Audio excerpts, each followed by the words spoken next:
community. It's really a great group of people.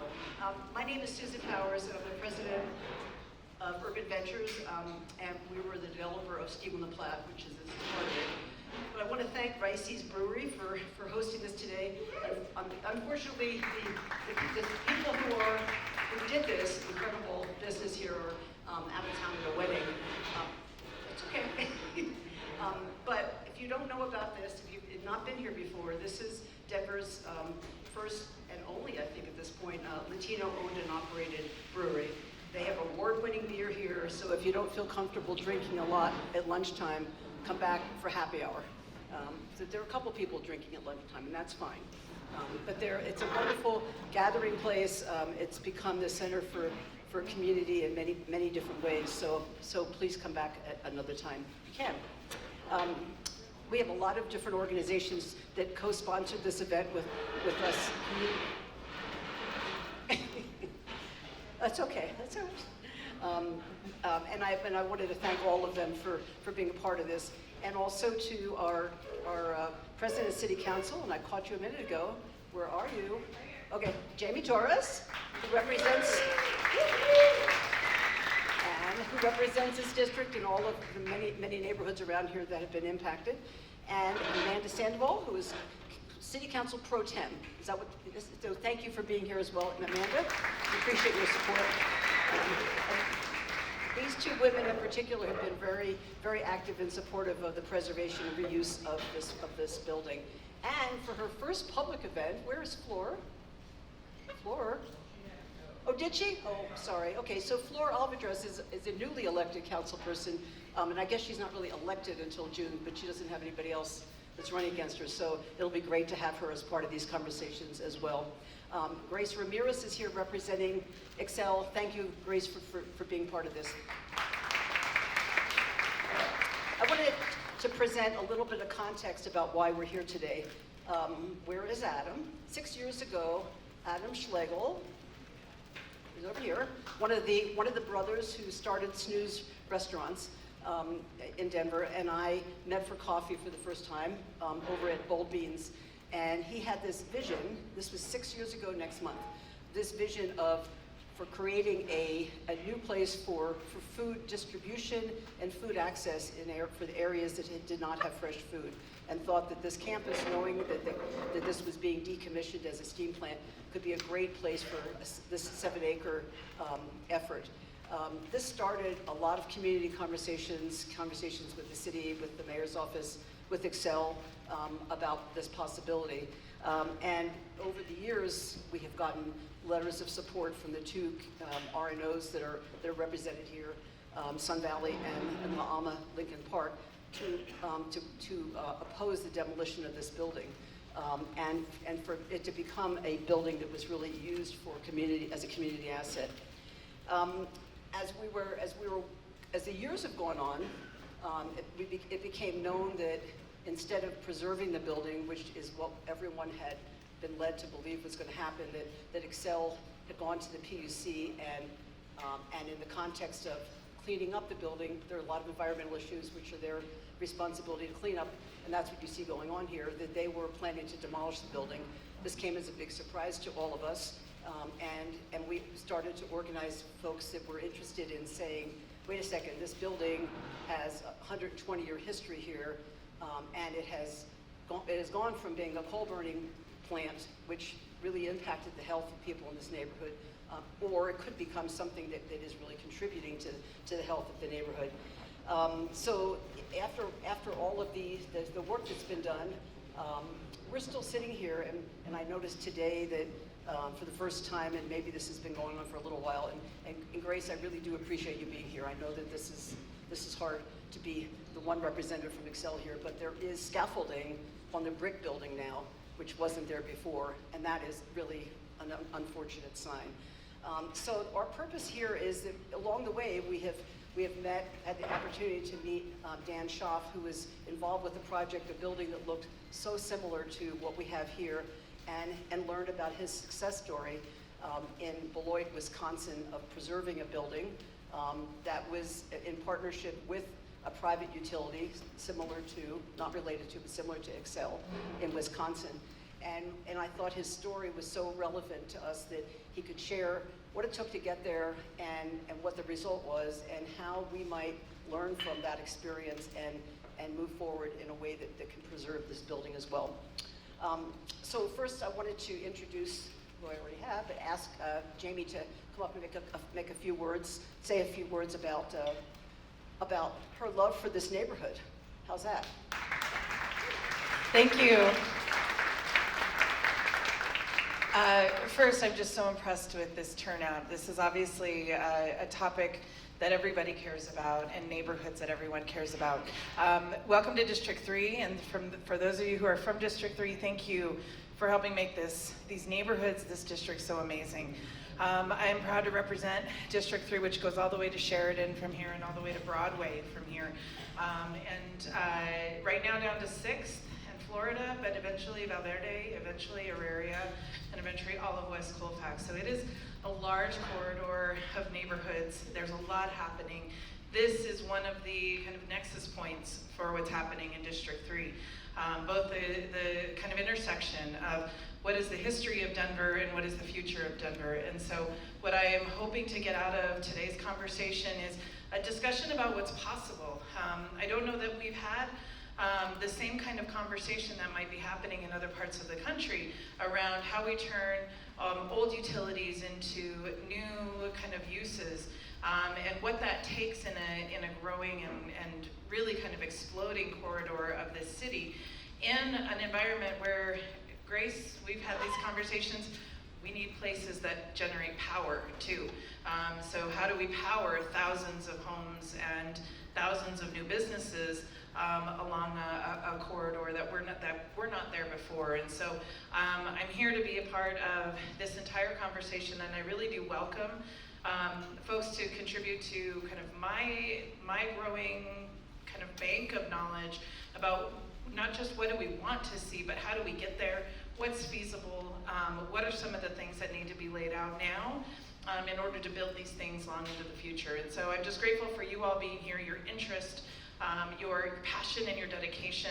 And Sue, thank you so much for yours, and your determination is admirable and inspirational. So thank you all so much, and I'm really grateful for the conversation. Thanks, everyone.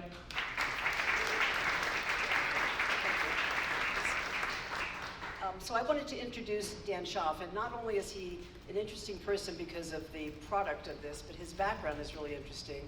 And I'm going to work backwards a little bit because he was the chief of staff for what's comparable to the PUC in Wisconsin. So he was the regulator of the utility, left there to become part of this interesting project. He's a vice president of advancement at Beloit College in Wisconsin, project manager for the Beloit College Powerhouse that we'll see, which has turned into a recreation center and a student union for Beloit College, partnership with Alma Energy, where they found common ground to revitalize this building. And prior to that, you've done many things in your own life. He was also a representative in the Wisconsin State Assembly from 1998 to 2004. So thank you for coming here. The reason that he wanted to be here anyway, but it just so happens that his son is graduating from Colorado College this weekend, and he volunteered at no cost to come down a couple days early and share his story, and we're really grateful to you for doing that. So, Dan. I have a mic. Okay. All right. I have my Topo Chico. Little secret, it's actually a shortage of Topo Chico in Wisconsin. So it's really nice to have it. So thank you, everyone. Thanks for being here. What a great turnout. Thank you, Sue. Thank you, Jamie. It is so great to be here. But first, let's have a moment. How about those nuggets, right? Yeah. All right. I had an Alex English jersey as a kid, okay? Quick, 3 players from those years. Alex English, Dan Issel, Kiki Vandeweghe. Who can go deeper? Bill Hanslick. Who said Bill Hanslick? You know where Bill's from? Beloit, Wisconsin. There we go. Pull all this together. Pull the nuggets together. He graduated of Beloit Memorial High School, Bill Hanslick. So that's why I had an Alex English jersey. They didn't make a Bill Hanslick jersey. So anyway, I'm here today to talk about our project. This was the Blackhawk Generating Station right across the street from Beloit College, but it served Alliant and Wisconsin Power and Light, the predecessor name, for many years. So Sue went through my background. I spent a career in Wisconsin state government in various places focused on energy. Was at the Public Utility Commission, which we call the Public Service Commission. And just to be clear, we invented this sort of thing in Wisconsin, so I'm not sure why you all changed it to Public Utility Commissions, but we were Public Service Commissions. And then I went on, and then in 2011, I joined Beloit College. So what are we going to do today? We're going to go through some things about this and talk about Zuni and talk about how we did this in Beloit and did it as a project that really was a win-win for ultimately the students and the community, but also for Alliant Energy. So we have a couple of things we're going to cover. I'm going to spend, I know this is not an 8-week lecture or a 3.5-week block class like Colorado College teaches, but we are going to spend a few minutes on these top 3 topics, which are really important to set the stage about climate change and electrification. We need to talk about public utilities and make sure we have an understanding, because I think sometimes there are some misconceptions about what utilities are and what they aren't. And I want to spend time on energy justice, because that's the fundamental reason why these neighborhoods should be listened to as this goes forward. And then we're going to talk about a case study, and I'm going to show you lots of pictures of what we were able to do. We talked about the nuggets, but let's talk about Beloit College alumni that are in the room, okay? All right, we have Jim, class of 71. Tom, class of 69. Katie, class of 2001. Anyone else that I don't know? Anyone? Any other? We have a couple Colorado College alums in the room, I know. All right, there we go. Okay, so let's get started here. So we can't get started without talking about a little bit about Zuni, right? So I'm not an expert on the Zuni power plant. I felt like I've been around it, but this is the first time I've physically been around the building, so I'm not the expert on the power plant. But again and again, communities around the world have figured out that pre-war power plants are uniquely situated to be preserved. They were built as cathedrals of industry. They were so important to our history, and they were built to stand the test of time. Utilities were designed to do things over 30-year and 50-year horizons, not 1 and 2 and 3-year horizons. So the Lacombe and Zuni power plant was really important all the way back to 1901. And the outside of the building has really unique features, has a lot of space that could be used in all different ways, and the interior has really neat things inside, really large spaces. This is the function of power plants. But again and again throughout the world, we've seen our plant. I just was having dinner in the brew pub in the Lowry Air Force Base, and they repurposed the steam plant there into some apartments. Again and again, people have figured out that these pre-war, pre-World War II power plants are uniquely situated to be preserved and really to be, and should be this. I'm not trying to make that case today. Hopefully the way the rest of the world has done this has made that case. So let's spend a moment on the simple subject, climate change and electrification. So I'm going to assert something today, and since we haven't handed out the microphone to the crowd yet, it'll go without any rebuke at this moment. But we are in the midst of a transformation. People believe that we have squandered our opportunity. People believe that it's too late to make real change, and that our lives has to drastically change for us to meet our climate goals. And really, I'd argue that that's not the case. What we really need to be doing is changing out all these machines we use to heat and cool our homes and to drive around and to make that all run on electricity, right? We can do that, and we can do it over the next 25 years. And utilities are uniquely situated to make these investments. So let's assume for a moment that we're going to wake up in 2050 and we're going to be running our machines on electricity, and all those kilowatts will be green. There will not be any carbon put in the atmosphere for when we plug something in or recharge a battery. So who is the leader in that? On this method, this process where we are going to ultimately have 3 times as many kilowatts in the world as we do right now. This is an industry that over the last 20 years has been declining as we all got more efficient, as our light bulbs and everything machines got more efficient. Utilities had to figure out how to operate with selling less of their product. It's going to triple over the next 25 years. If you don't read any other books over the next summer, read Electrify, talking about a vision on how we're going to do this over the next 25 years. So, really important is what a public utility is and what it isn't. And in some ways, I think the name of that we call them public utilities is a little bit of a misnomer. We assume they're public institutions. We assume that we're rolling in cash, and many communities assume that they're the enemy. And I'm here to dispel some of these myths. I'm not trying to win an argument, but I'm trying to set a framework. So these are investor-owned utilities. They have stockholders to answer to. They're privately held. Many of you own their stock in your Vanguard or your TIA-CREF or your other accounts, or maybe you buy it directly.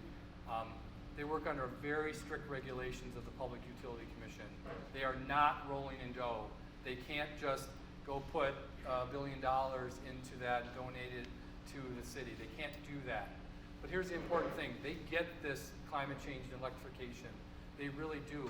Xcel, as a 12-state utility, was a national leader in this.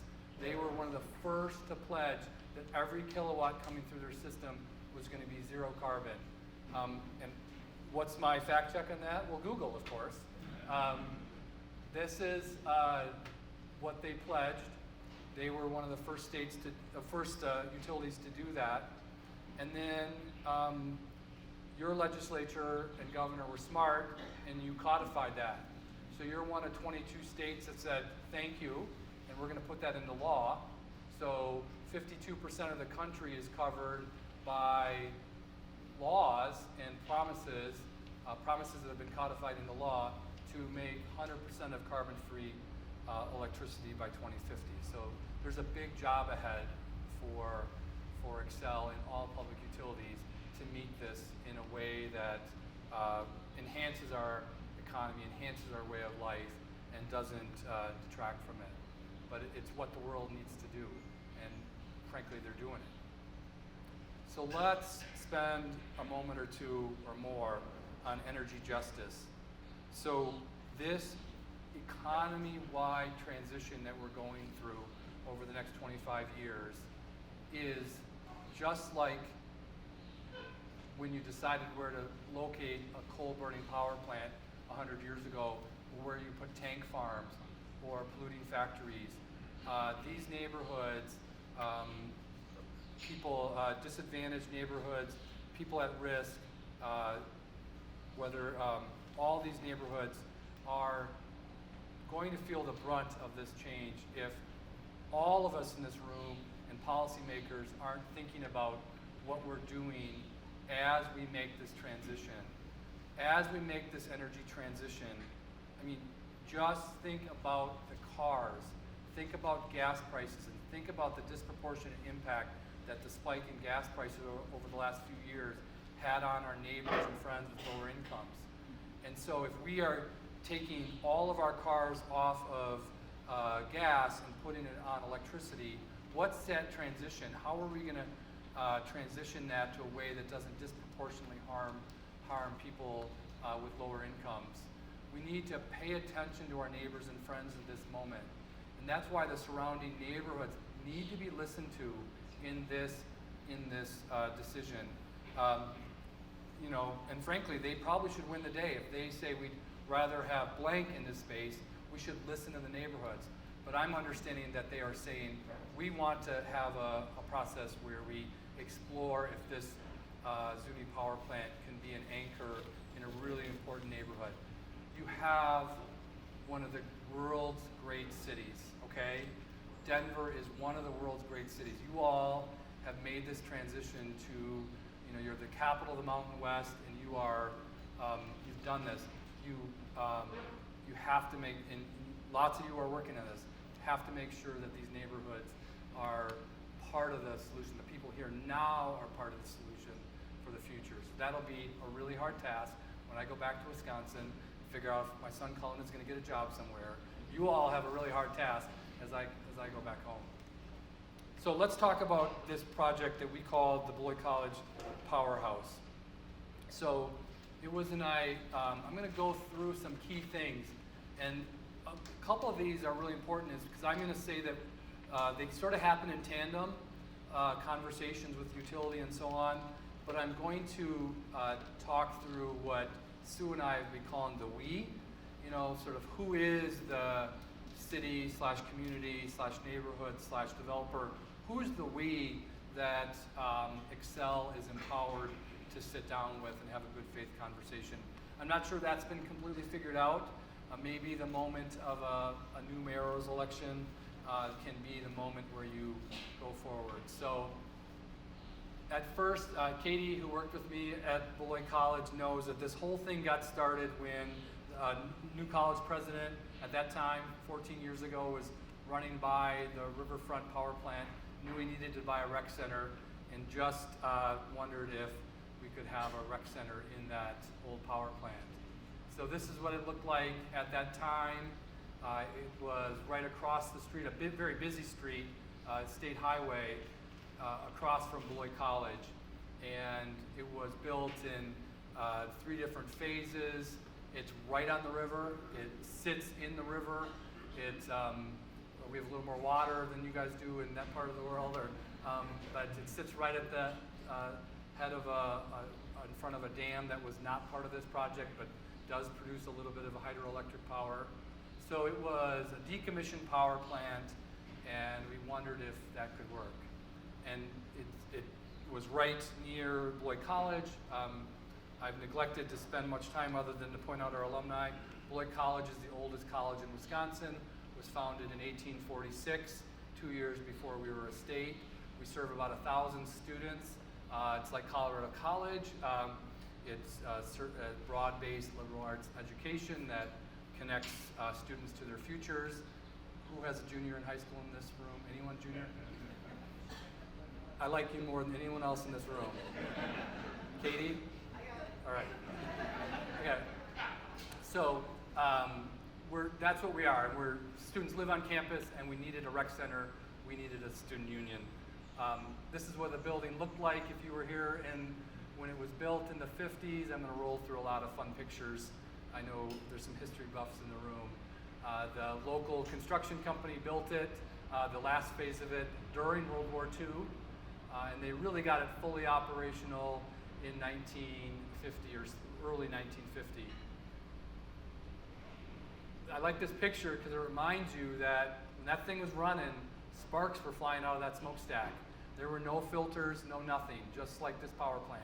Prior to the Clean Air Act in the early 70s, we all, as a host to power plants, we hosted power plants. Our students of that era would talk about after a snowfall, it was a beautiful snowfall, and then the ash and a little bit of that beautiful white snowfall wouldn't last long right across from a power plant. So I told you that these were cathedrals to industry. These are big open spaces. This was ours as we started thinking about it. Big turbine gallery that hosted the machinery. This was the oldest part of the power plant. Had a roof that was caving in a little bit. We had to figure out if we wanted to do this, and this is an important thing that you guys are a couple steps away, so I won't go I'll kind of skip through this pretty quickly. But there's fewer high school graduates coming down the path. We needed to be more relevant to college students or people looking for colleges. We needed a new recreation center. I knocked on Scott Bierman's door. The president said, I heard you had a fixer-upper on the river. Don't you want me to help you with like the Public Utility Commission? And like 12 years later, I'm still here. So started just to help. But Katie was part of this process that we decided what we needed in this space, what the program was going to be. We decided what our values were that we needed to meet. And then we had a local architect, and we went out and hired Jeannie Gang, national architect, MacArthur Genius, 100 most influential people in Time magazine a couple years ago. Chicago-based, but grew up just down the road in Belvedere, Illinois. So we picked Jeannie Gang to help us with this vision to get to the other side. And she helped us figure out how we could do this incredible program together. And the key thing on our program, just as an aside, is that we didn't build a student union and a rec center and athletic center. We built them together in this power plant. And that's what we think is kind of unique for the 21st century. Okay, so this is the portion of the time where we need to dig in on how we did this with Alliant Energy. So Alliant Energy covers 2 states, much of Wisconsin, not the Milwaukee area, covers around Madison, but not Madison, covers our area, lots of Wisconsin, and also operates in Iowa. So 2 states, and Xcel is a bigger utility than Alliant, but they operate in 12 states. We needed to figure out how to fund this project. We had the benefit of the CEO of Alliant Energy. This is after she didn't understand. The local people were saying, hey, the college keeps knocking on our door. We're letting them in, they're looking around, they really want to do this thing. And she came down and saw that how close we were to campus and set us on a path to have this. But that oversimplifies about 5 or 6 years of work. Here's how we did this. Number one is maybe the hardest thing to get to, is you have to figure out the sides of the table and who's going to represent the community, the neighborhoods, the developers, the city, and so on. And then you have to get from Xcel commitment to allow that process to work, time and commitment to staff that. And I use the legal term good faith very intentionally. You need to enter into this in good faith, and you need to hope to try to get to the other side with an agreement that works. These are complicated conversations, very complicated. We'll go through that a little bit. It takes a bunch of time, and we've talked about, we knew who our we was, but we had to go to the city of Beloit, and they had to say, yes, you are the we. Yes, Alliant, they speak for us. If the college is a nonprofit college, benefits, and it works for them, that's a benefit to the community. That was important because a key part of that argument is that we were a willing host to a coal-burning power plant since 1912. So we, the community, had something to say at this moment, what it would be in the long run. These were our 4 huge milestones that you all will, I'm sure, follow a different path, but we ended up first getting an access agreement. This is long before the CEO, Pat Campling, said she got it. They gave us an access agreement where we could come in and see the building. They gave us access to the blueprints, records about maintenance. We signed a non-disclosure agreement. But it was an open process. We could get in there, we could, with staff with us, with PPE as hard hats on and such. We could do that, and we could explore this, and they turned over the blueprints and engineering plans. We could allow our local architect to review if this thing, if it was just going to be a shell, and we sort of had to build a new building inside of it, or what was the structure like. And what we found was these structures are so solid that we end up building off the existing steel framework that was in there. So that was maybe, once they didn't want to hold us back, that wasn't too hard to get. We got that right away. The next one was really interesting because this is where this could have gone south. we announced we have a letter of intent. That's all true. But the process to get to there was really complicated. And in some ways, we were ahead of the utilities. We were raising money. We were visiting alum. I remember visiting Boulder, talked about this with alums. And we were going a little too fast for them. They were still exploring what they knew about their building, what their plans were. And so we kind of wanted to get to number 3 right away. We wanted to do a term sheet, and they're like, we're not there yet. But we had good conversations, and we got to a letter of intent that we could continue fundraising on. And then we got to work on a heavily negotiated term sheet. And these were detailed meetings. We had a lot of expenses, legal expenses. We sat down with them, negotiated how this would work, and what we would do. And then, because we spent so much time on 3, when we had to turn that into, okay, we're getting closer, we're ready to go, we could turn it into a binding definitive purchase agreement that really incorporated the term sheet, and we had some important things in there. So, for example, Alliant was planning to tear the building down. That's the normal thing you do with a depreciated asset that you don't have any use for. And we really had to talk long and hard about liabilities. And this is a big deal. It should be a big deal to whoever takes ownership, and it's a big deal to the existing power company. Where we ended up was, maybe in a slightly oversimplified way, we ended up with a process where historic liability was retained by Alliant Energy, and Wisconsin Power and Light is the name of their operating utility. They retained historic liability, and they indemnified us for the historic uses. So what could happen, in the future? There could be national lawsuits, there could be individual lawsuits, employees, there could be lots of things that could happen with how we classify pollutants and other things. There could be things in the river that could happen. All these things that you as developers in the room have been through, all of you have read about, these could happen. And of course it didn't make sense that the college would take on that liability for things that happened prior to us taking ownership of it. But then, Alliant's point was, well, hey, this was a power plant in 1910. When we painted the walls and the metal, that had lead paint in it. We cannot be, if some kid chews on the lead paint in 50 years, you can't come back and sue us for that. And that's just one example. A brick could fall, something could happen in the smokestack. Just the physical act of this building that we didn't originally construct, we had to take on that liability. And again, this seems simple, right? It seems like, oh, that all makes a lot of sense.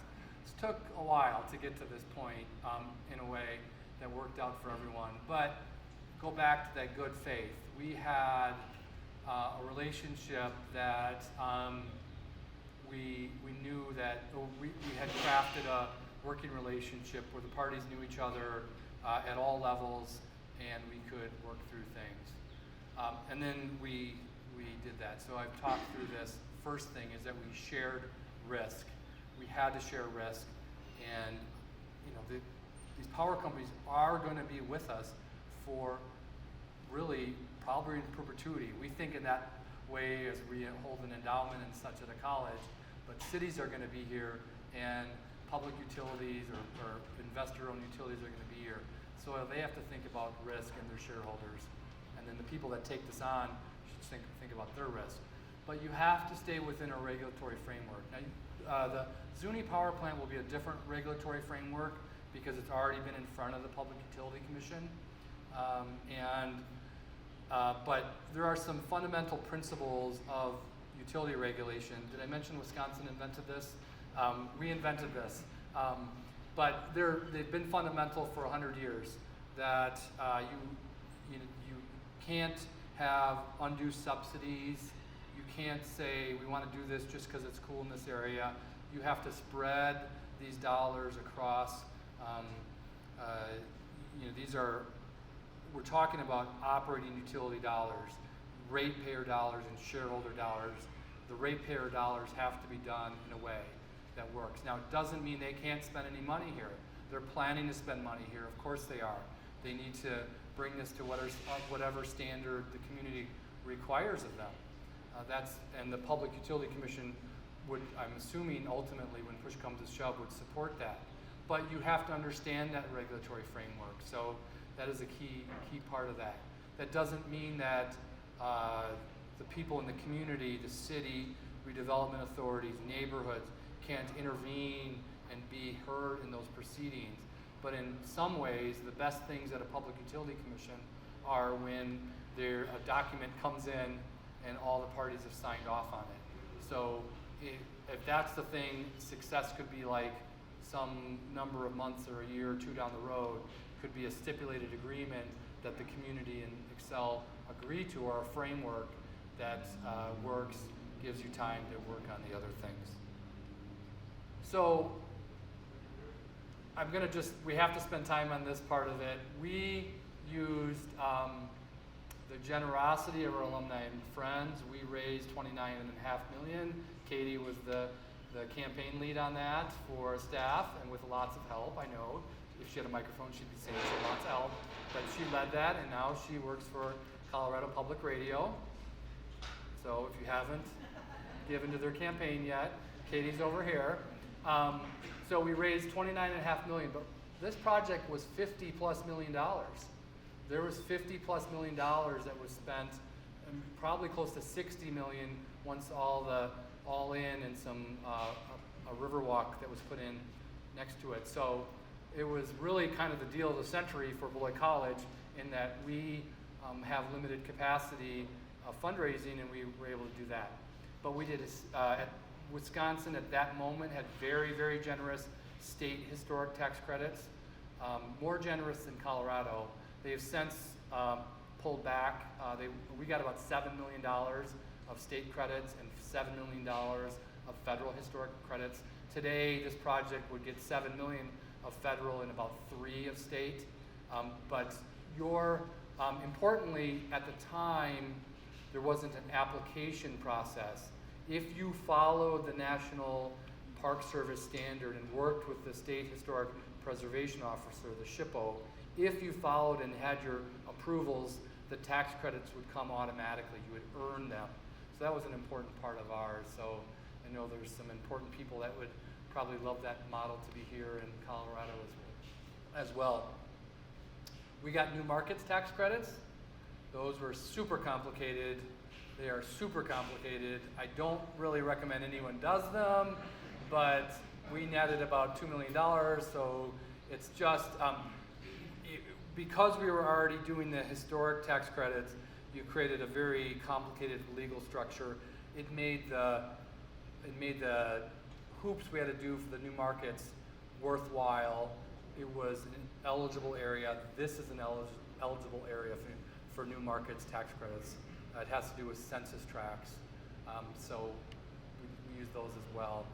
And then we got a federal and state transportation grant for the Riverwalk that goes behind the building. Simple, right? This was like just our last year or two of planning. So this is one summary document of one of the things we had to figure out. So it was a little bit of a complicated thing. So Indiana Jones is based on Roy Chapman Andrews.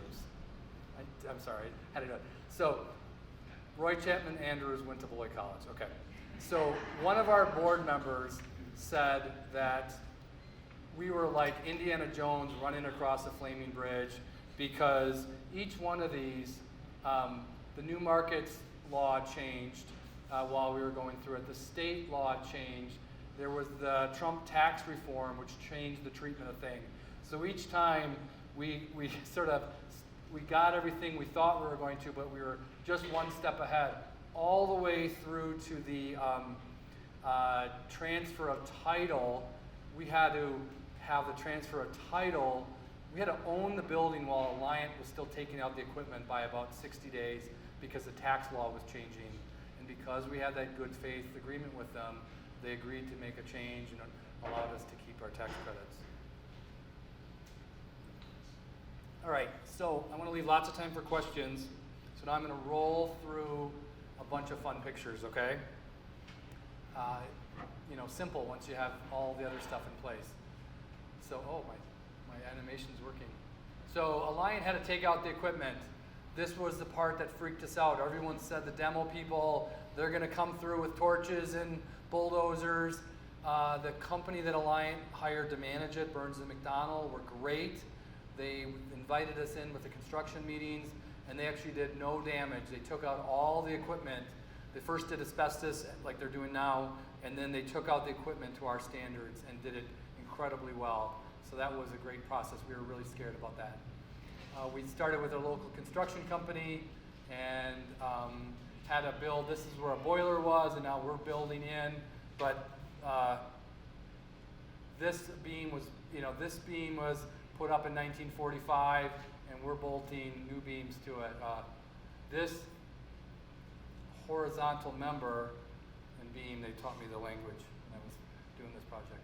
Okay, so we had to do things like take a 1910 building that was 2 rooms and turn it into one big room for a swimming pool. So we had what we called Big Ass Trust Day.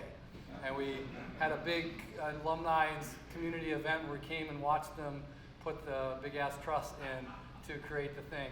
This was where we had such great reviewers at the SHPO office and the Federal and National Park Service. This is something they normally want you to keep the rooms. We made the argument this thing wasn't happening if we couldn't put a swimming pool in it, and they agreed with us.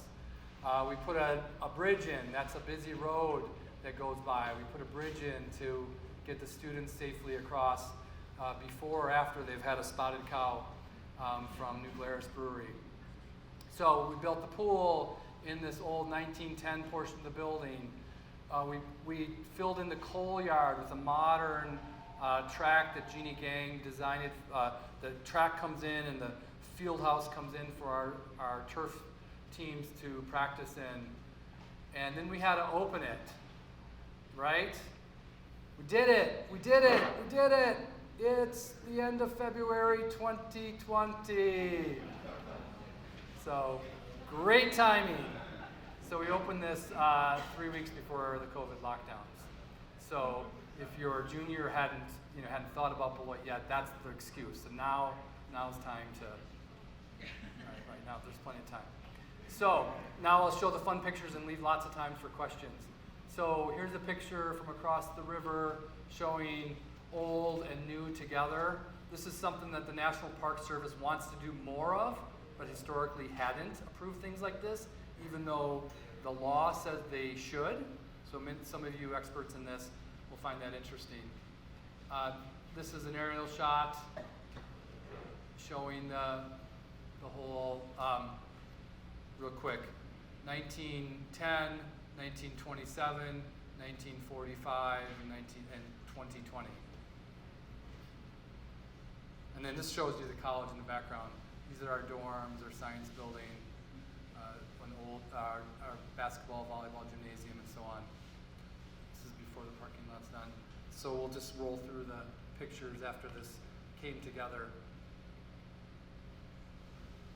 This is my favorite spot because the stairs that the student is walking down are the stairs that the workers at Alliant, they had the machine shop at the bottom of the stairs, and they would use those stairs every day, and we still use them today. We have the best swimming pool of any Division III team outside of the top 20. So, make sense? So I guess we're the 21st best pool in the country. But we did not have the 21st best pool in the country before. It was from 1955. You guys remember the pool? Yeah. So we finally replaced that one. So this is before the parking lot is in, but it's a polycarbonate walls. It's a turf field in there, new and old. It's a glowing beacon for the college and the community. These are the hangar doors on the end that open up into the turf field. This is why you hire a national architect to bring you visions like this, because we wouldn't have done this without Ginny Gang, nowhere near this. This is from the Rock River, out on a walking bridge that goes across. So we will, and then here's Zuni. Here's a rendering of what Zuni could be. So I think that's it. Let's go right to questions. Is that right? Yeah. Okay.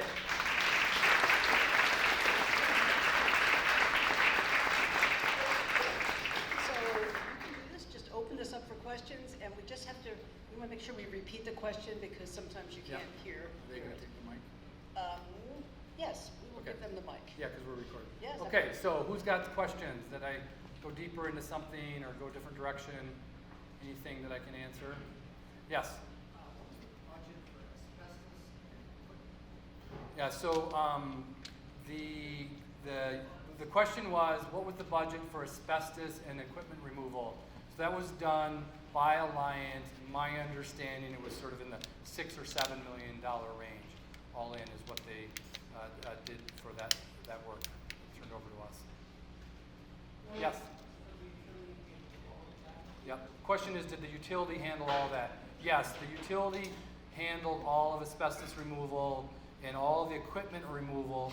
And part of the regulatory framework we were trying to slot within is that we were trying to say those asbestos removal had to be done no matter what. You can't tear down a building and let the asbestos go in the air. So you have to do that. So that's going to happen no matter what. Equipment removal, we were trying to say, well, the argument was that instead of tearing it down on a complicated site and turning it back into like a park, which would have been required in the center of a town or in the center of a thriving neighborhood, you'd have to turn it back into a park or something. Those costs were instead of that. Yes? Yeah, did we consider other uses or functions for the building? So we tested that with that part with the city where we said, hey, can we step in to use the college's use? And there's a really big real estate development firm in Beloit, Wisconsin, and we tested it with them, and the city tested it with them as like, hey, could this be other uses?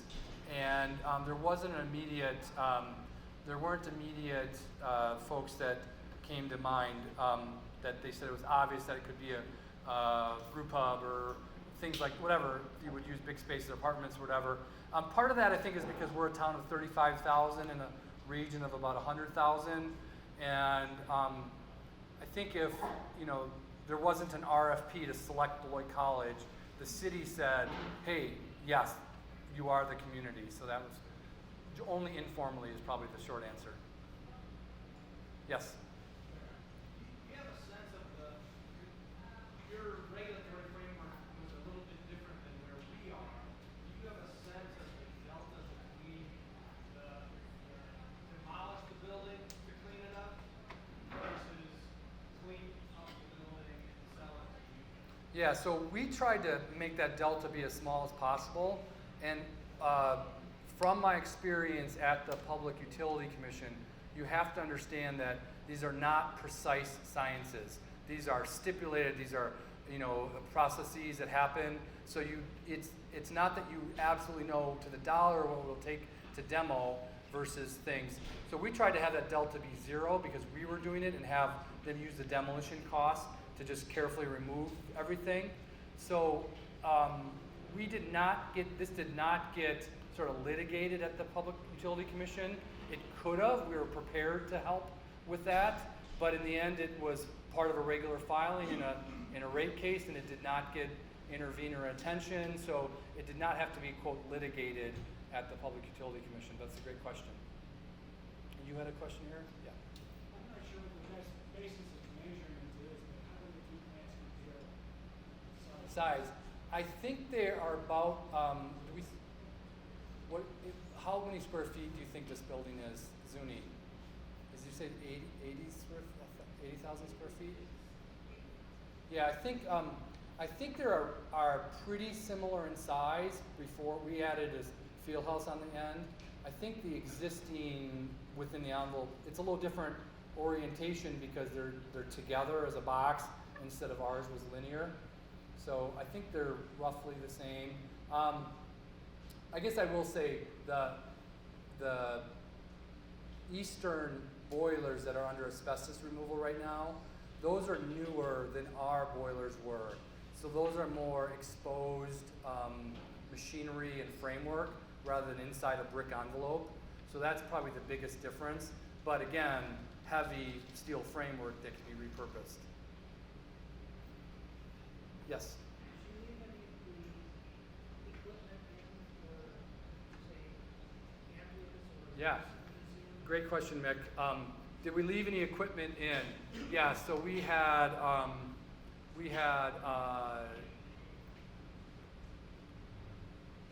oops, here's the best picture of that.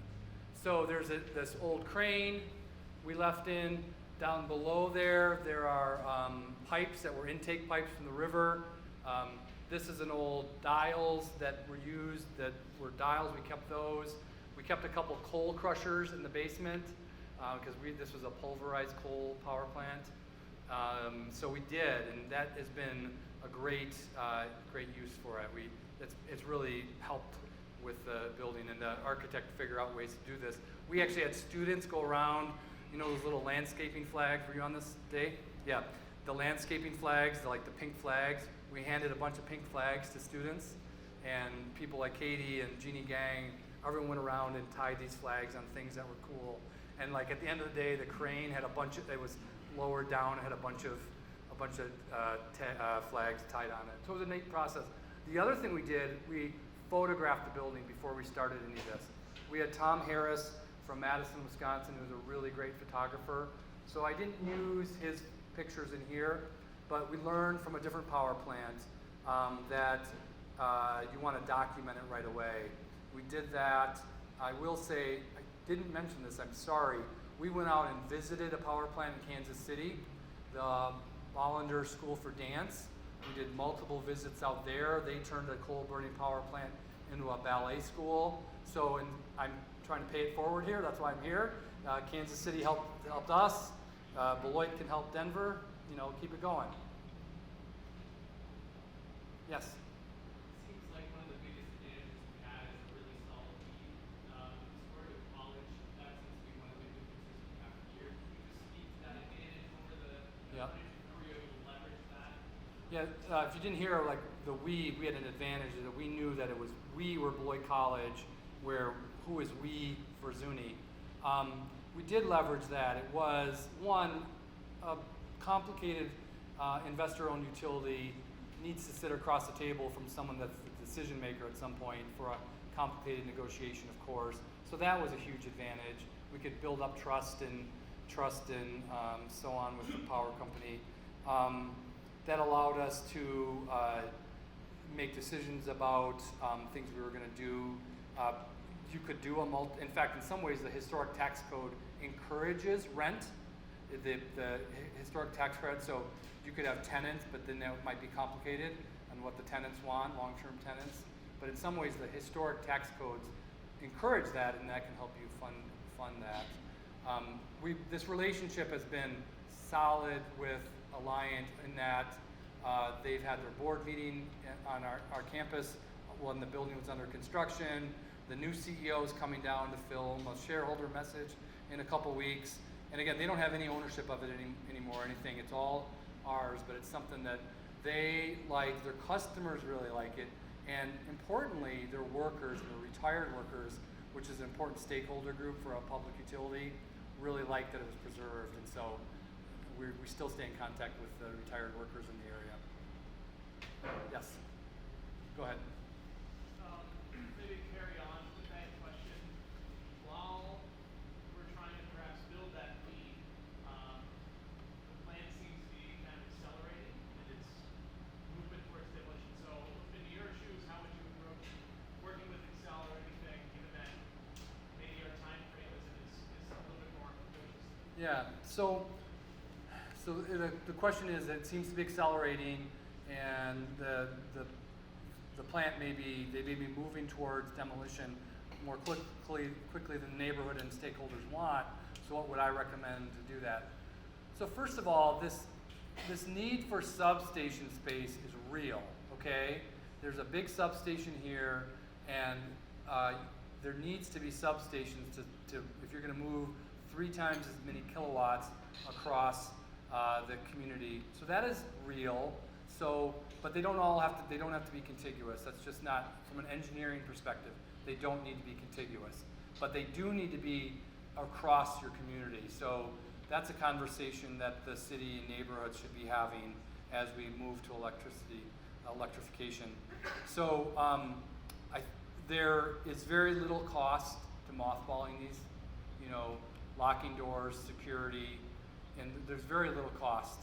And that's, no one at the PUC would question 1 year, 2 year moratorium. Get the asbestos out, that has to be done anyways. Lock it up, have an access agreement at number 1. No one, there is no fundamental reason why a building that's already sat through multiple winters couldn't sit another 1 or 2. So that's, I think, the ask is to get some time and do that while you build the we. Yes? So the we was the college and the city, or were there other community groups involved in the we? Yeah, so in some ways, the we was only the college, in that we got the city to say, no, the college is us, go forth. And then the city partnered with us on the Riverwalk, for example. They really fundraised and got grants for a big chunk of that. So we do a lot of work with community groups and neighbors in our way, but we try to keep them informed. It was really just the college.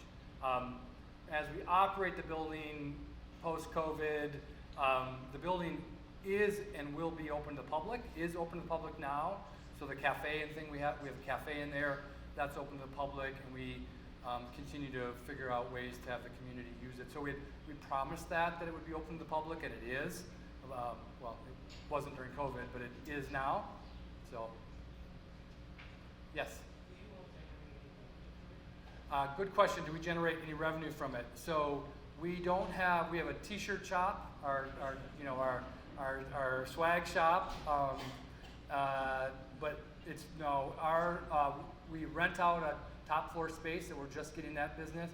We hope to rent out more of our space in the summers. We're just getting that business going.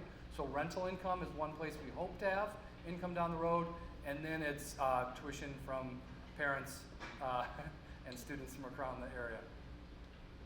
Go ahead. Yeah. Yeah, that's a great question. No, the Alliance is totally separate from the building. Just because there's always an obscure detail. They actually own the land that's underneath our bridge, but they gave us a 99-year lease for $1. So for that, so no, they don't take any income, but they do use it in promotional pieces, and we do that. Let them do that free of charge, of course. Go ahead. Run into any challenges with building departments in terms of doing an adaptive reuse to the whole building, whether it's a fire or constructability? Yeah, great question. It was really complicated. So, are we going to need to use intumescent paint on steel? What are the different volumes? Are we using the historic building code? Are we using the new building code? We made a commitment to. It's a historic building, so we could have got some variances from ADA in some places, but we didn't use any of that. There were some places where we could have had some more mezzanines that didn't attach to the elevator, but we decided not to do that. Really, I told you I came on board in 2011. I just talked to everyone. Drew Pennington was our building director in Beloit, and like day one, I'm like, here's what we're thinking about. I went to the DNR. Here's what we're thinking about. So it went really smoothly in that we had a lot of communication. I mean, I didn't even talk about that we draw water from the river to use geothermal.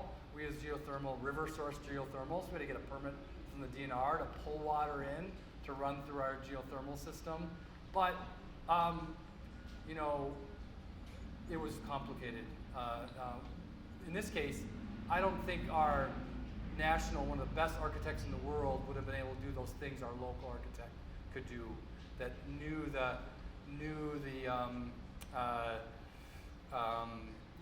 building, the development directors, knew that Danny Anderson is the building inspector, and if he likes you, he hands you a cinnamon candy on his way out the door, and that means you did okay. So, I mean, but a national architect can't do that. So you got to have local people on the ground. Yeah, Sue.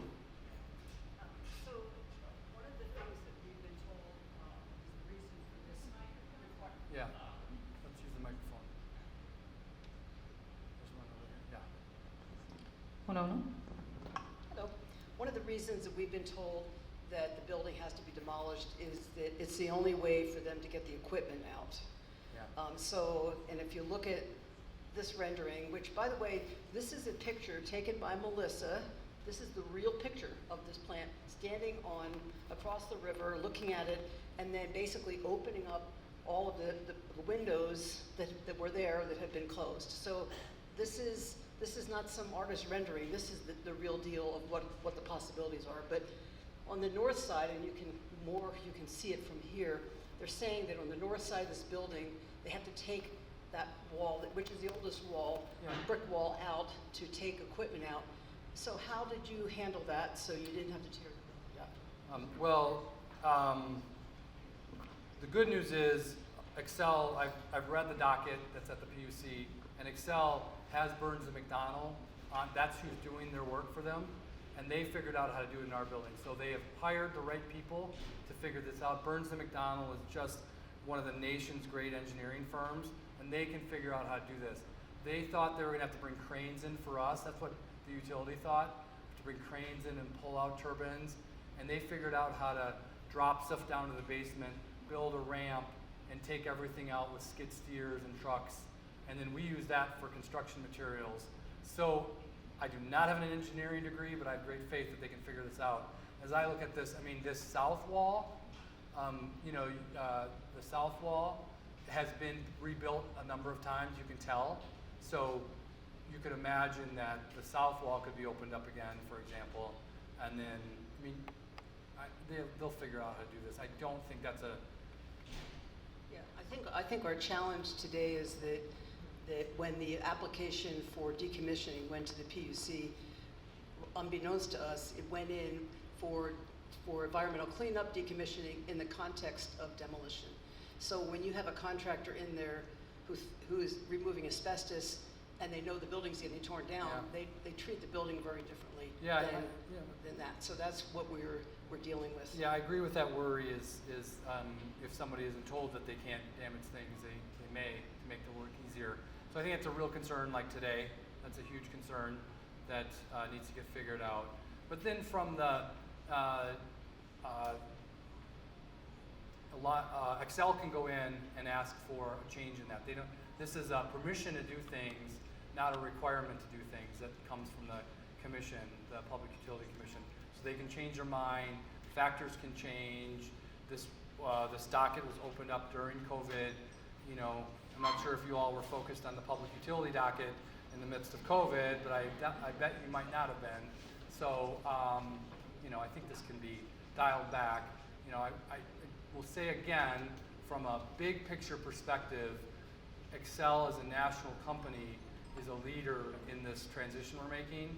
So a big part of this transition is energy justice, and these neighborhoods need to stand up and say, we need to stop for a moment, right? You guys have a beautiful city, of course you do, but not every neighborhood has been redeveloped with the neighbors at the table. Did Alliant, is that the name? Yep. Did Alliant receive any ESG tax credits for working with you? I don't think so. Did Alliant receive any ESG tax credits for this work? Did they file this work as socially good work? They're listed on the S&P 500. They're a large company. I don't think so. I've never heard that they were. We did we could have had them be a partner in the tax credits. Like they could have gotten historic tax credits for that removal work, and it just became easier for everyone to have a line, not worth that. So they didn't end up participating in that, but I don't know. I don't think they did. I never heard they did, but maybe. So, Yeah. Keep going. Yep. So you were laying out the whole, complicated work, and then at a certain point in the time frame, the CEO of Alliance Yeah. was like, "Oh, I get it. Yeah. Okay, I'm with you." Right. Was that making a complicated enterprise easier, or was that making a complicated enterprise possible? It was making when the CEO came in, Pat Camplin came in and said, "I get it." She walked into Middle College, which is our central building, and we hadn't met her before, and she just started, and she said, "I get it." And we didn't know that she had just gone and take a tour of the building and sort of understood that how close it was and everything. So that made it possible in that the leadership said, we can't give up the regulatory framework, but we want this to happen. We want it to get done. There were moments after that it could have fallen apart, and we didn't jump up and down and say, "Your boss said this is going to happen." It still had to work, but it was a game changer in making sure it happened. Would it have been possible if she didn't care? Would it have been possible to do this project if the CEO of the company didn't care? It would have been a lot harder to do this. I hate to say it, it's nearly impossible to force a utility to do this, right? You can't force them to do it. It has to be done as a partnership. I'm not saying it's harder to do it. So it would have been harder to do it if we didn't have the leadership at the top. But that went down to who they assigned to work on the project and so on. Yep. thank you so much for everything you have shared with us, and we have one guest. Go ahead. One last. Oh, we can. Owen, yeah. Okay. Hold on. I thought my voice carried, but maybe not. Yeah, I find this such an inspiring story because it feels like it's a great example of a win-win outcome. It's a win for the community and the college for identifying the asset, but it's also a win for Alliance. That's right. And the way you went about it, and as you described, minimizing that delta to allow Alliance to say yes, essentially. And so this isn't a question, more of an offer that we at Historic Denver are here to join those dots, to be a facilitator, a connector, and a broker for those conversations, whether it's between the community and Xcel or figuring out who the we is. Historic Denver's here to be a connector for all. That's great. And with that, Thank you. That teed me up very well. So I'm Grace Lopez Ramirez. I was born and raised here in the city and county of Denver, down in District 4. Proud to be a North Sider these days, where my dad grew up.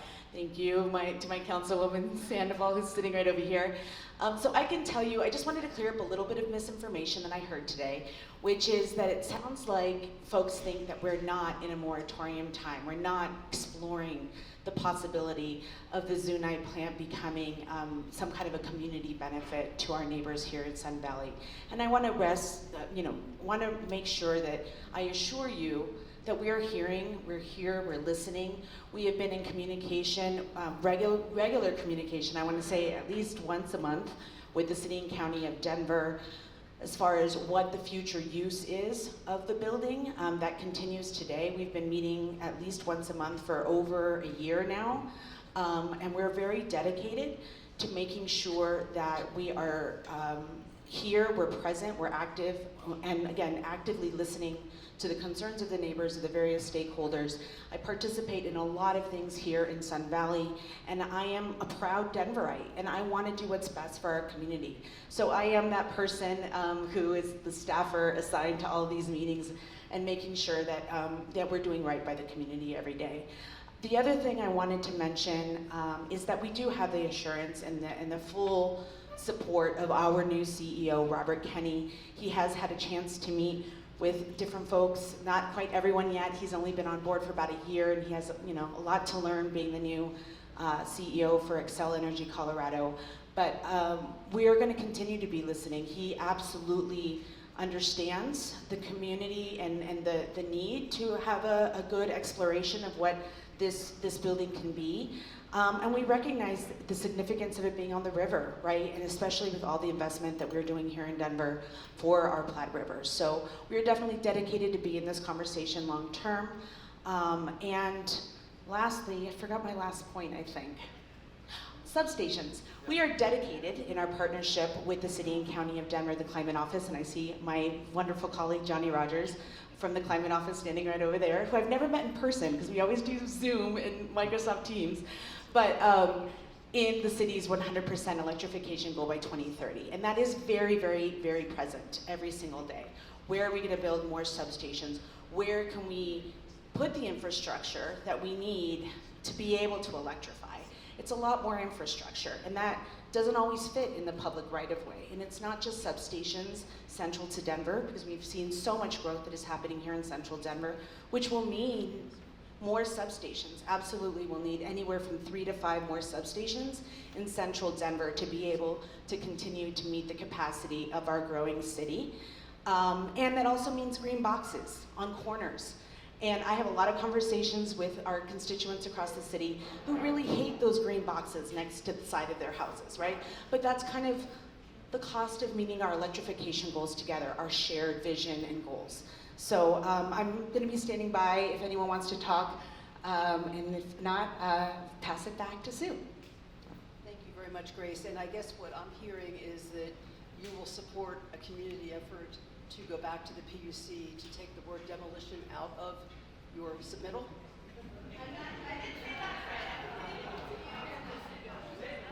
Okay, well, we will be coming to you with that request probably coming out of this conversation, because until that word is taken out of all of these discussions, there isn't a way for us to have a good faith conversation. I mean, because we don't feel like it's coming that way, but I really appreciate everything you do, and I know this is hard to be in this group, and I give you a lot of credit for being here, but we really see this as an opportunity. I mean, look at that building.